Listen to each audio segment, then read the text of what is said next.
I thought I'd do me 6 months review on the 650 Interceptor in the chrome version or glitter and dust, and give you my opinion after having it for 6 months. And I've put up roughly 5,500 kilometres since the purchase of the bike, so just let you know that the bike's still here, running well. Overall it's good to be back on the 650 Interceptor. The bike still holds on these bikes. They're still really a nice bike to have and a nice bike to own, and I still highly recommend it as probably the most reliable bike in the Royal Enfield range, especially the 650s. Followed on by then would be the Himalayan, because these new Enfields are a new breed of bike and they're a lot better than the old style when you look back at the old classic 500s, which are about to be discontinued, I believe, so they won't be around much longer, and they'll bring out a new line I think now to get into Euro 6. If you're new to the channel, this bike I bought in Australia for roughly $10,250, and 50 Continental GT form I think it's about $10,450.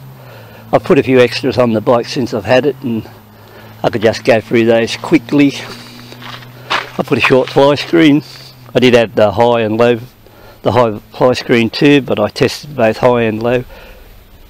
I really couldn't pick much difference between both screens, so it didn't make that much difference.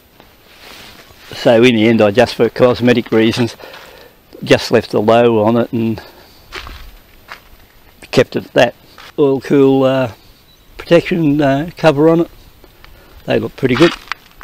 Engine guards. The Motone Union Jack style tank pads. I think they look alright. I've got these exhausts on at the moment. They're running alright, and I'm running those with a booster plug. I've put on these bar end mirrors, which appear to be really good. I noticed today for the first time out on them, no bar shape. And I also put on the 1-inch risers, which come up 1 inch and go back towards the rider 1 inch, which I found on today's run, which I've run probably 30 kilometres, a lot more comfortable compared to the stock ones. So that's about it from what I gather on mods.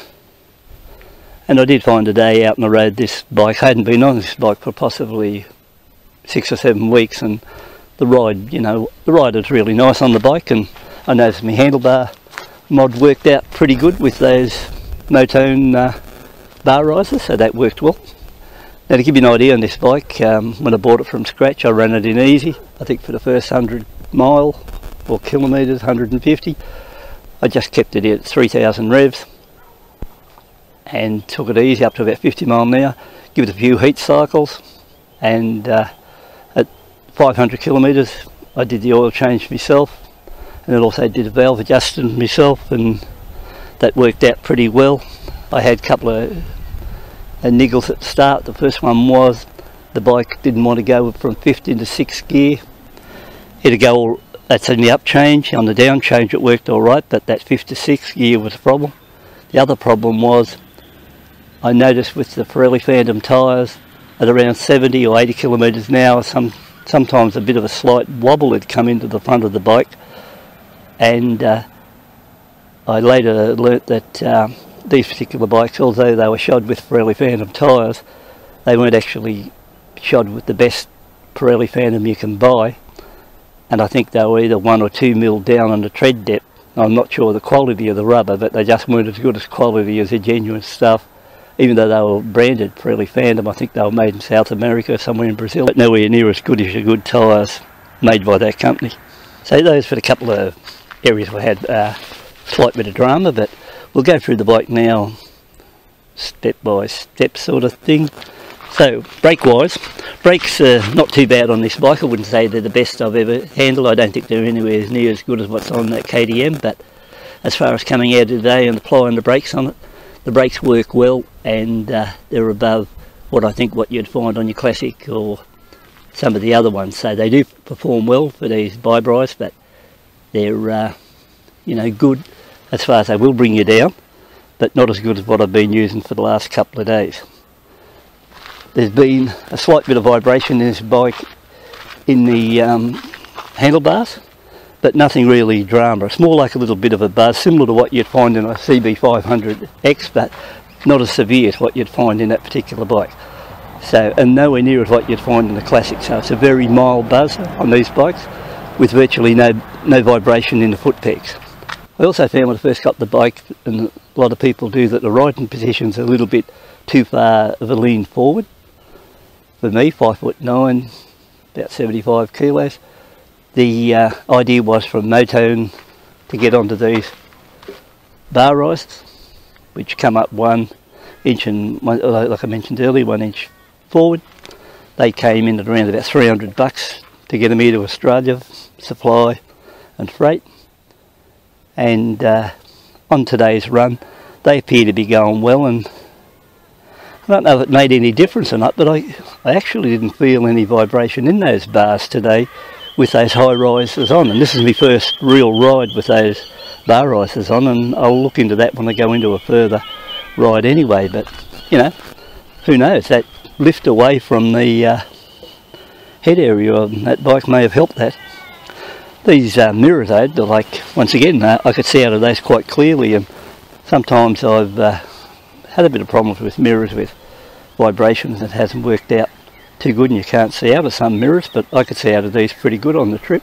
I did mention earlier I had problems going from 5th into 6th and hit neutral, and then coming back down, no problems whatsoever. First at 500 kilometres, I bought a pretty good quality oil called Silcoline, fully synthetic, and it was fairly expensive in Australia. It cost me something like $140 to put in the bike, including postage to where I live. I used that in the bike, I think, for close on 3,000 kilometres, and found that it didn't help the bike at all. So I ended up dumping that oil out of it, and I went back to a semi-synthetic, which is what I've got in the bike now at 5,500 kilometres, and I put the semi-synthetic in it, and in the meantime I also did a clutch adjustment on the handlebars and also around the other side of the clutch lever, and then I also did a clutch a gear change adjustment and brought it from 31 centimetres on the sides, on the centre stand, down to 29.5.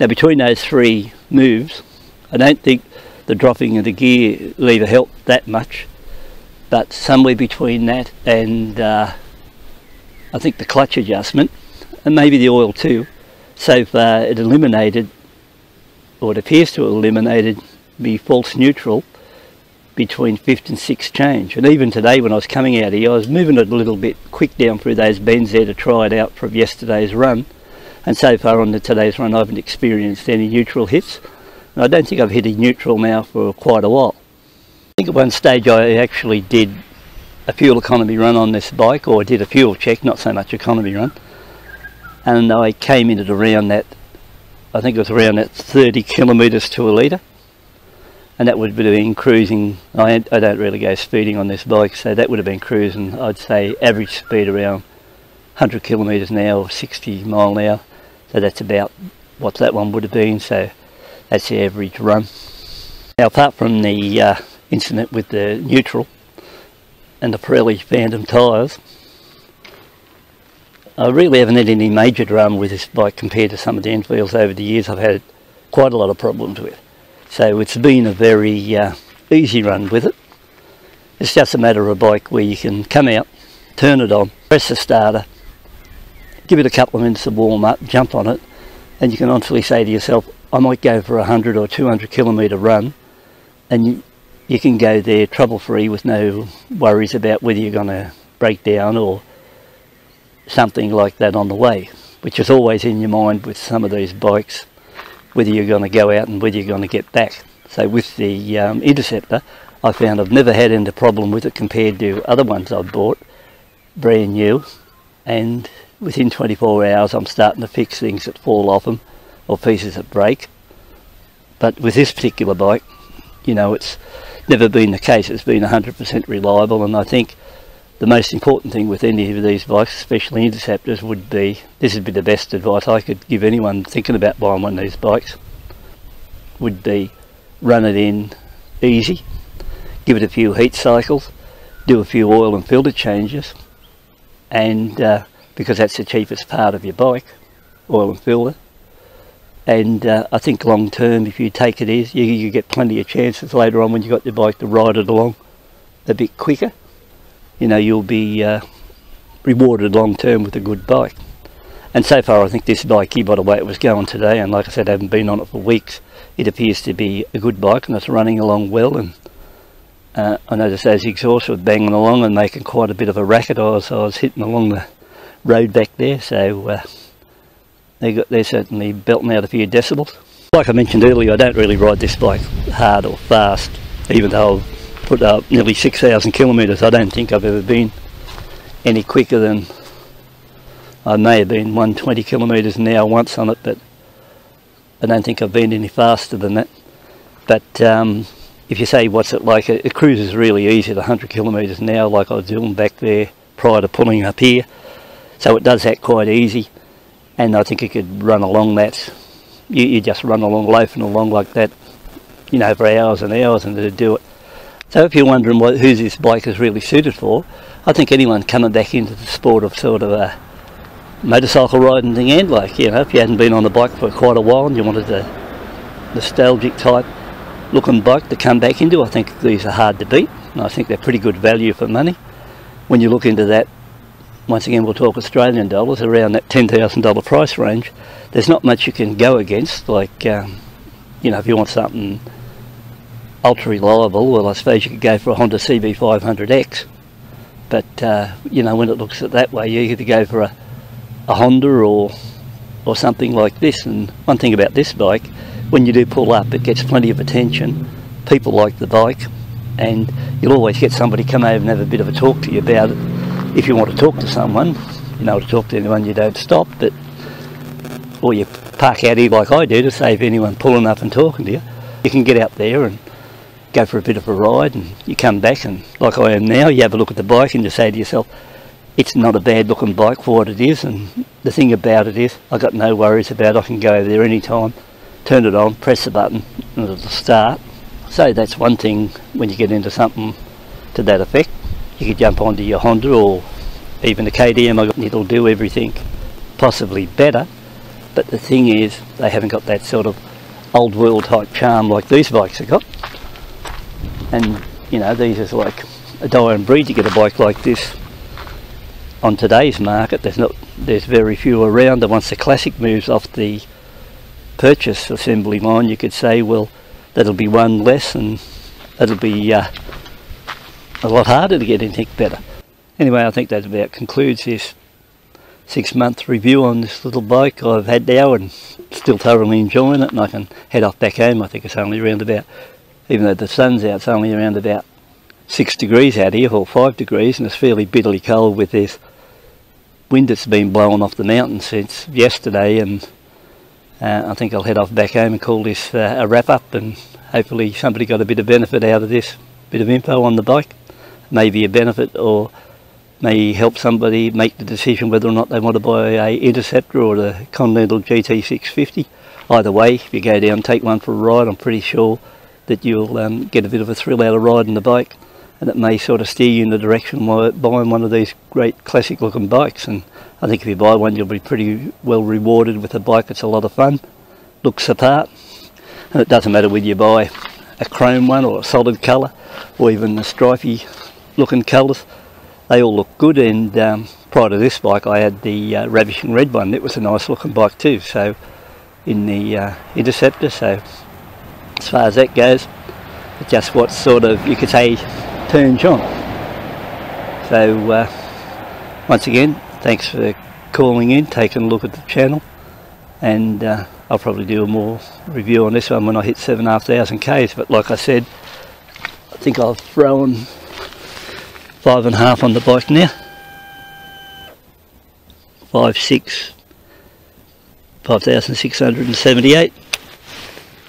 At around that, I'm trying to push it up now. I'll probably ride it a bit over the next week or so now and get it up to 6,000, because I want to do another oil and filter change on the bike at 6, and then I want to fit a sump guard to it, and until I get up to that 6,000 kilometre mark, I don't want to go filling. The sump guards are a little bit more involved fitting it on one of these, and I don't have to fit the sump guard and then pull it off and then do an oil and filter change. While I'm at it, I can pull the oil out of this, and by that stage that oil would have done 2,500 kilometres, and I can just check and see how clean it is or how dirty it is, or any foreign objects in it before I decide if I want to put the same oil back in the bike.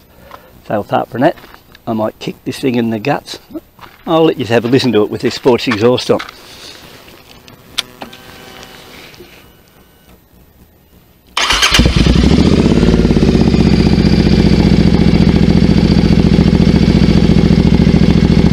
One thing about an Interceptor, they always start. Anyway, thanks for looking, and I'll catch up with you later.